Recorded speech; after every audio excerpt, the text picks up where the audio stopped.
Hey guys, welcome to my video. Today we're going to take a quick look at the Masters of the Universe Dragon Blaster Skeletor. So let's get this guy out of the box.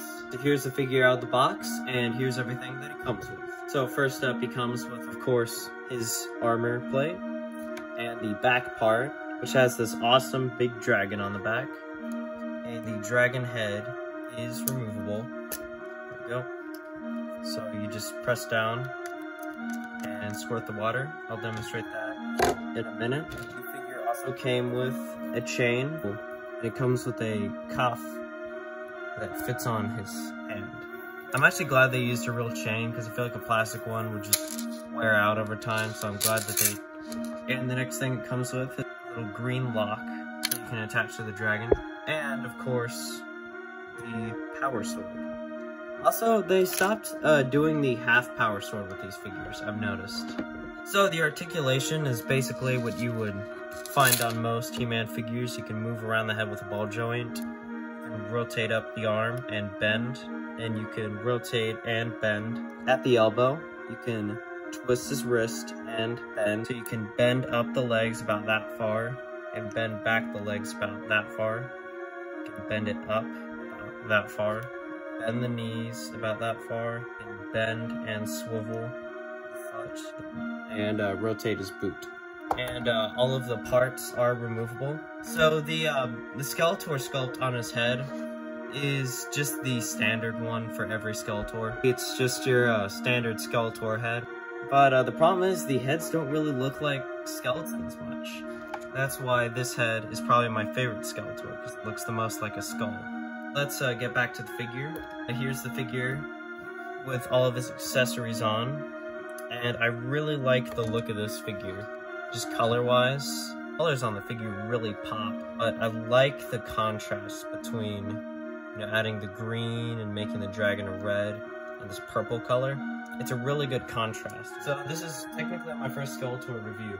And last but not least, I know it's not Skeletor, but there's Panther in the back. So the whole gimmick of the figure is that he has a dragon on his back that would squirt water. So I'm going to put some water in this thing and show you what it looks like. Yeah. This does not work as well as I thought it would. Alright.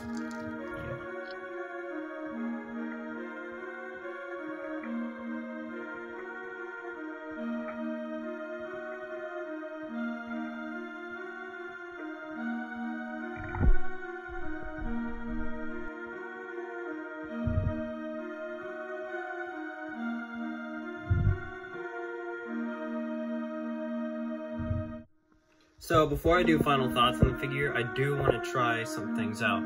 First, I want to change the head sculpt, see what the Terrabra Skeletor head looks with this figure. I like this head sculpt, but they messed up the paint on the teeth. I think it would have looked better if they just didn't add the paint to the teeth. So. Alright, so here's what the figure looks like, and this looks like the original Dragon Blast Skeletor, to be honest. I mean, look at it. That's one of the things I like about Origins line, is how much they're trying to look like the vintage figures, apart from the Skeletor head. Alright, so using the new Dragon Blast Skeletor's arms, I now have the perfect Skeletor figure.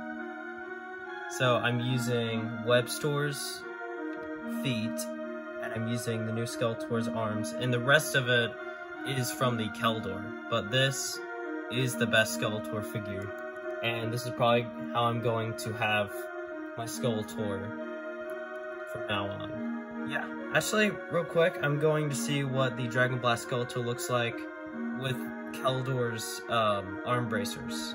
And here's the Dragon Blast Skeletor. I actually really like the bracers. I think that really makes the figure pop. So, final thoughts on the figure. I really like this Skeletor. It honestly might, apart from this one, this is probably my second favorite Skeletor in my collection. I overall give the figure an 8.5.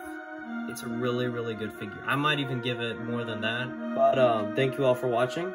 Make sure to leave a like and subscribe, and I'll see you in the next one. Bye.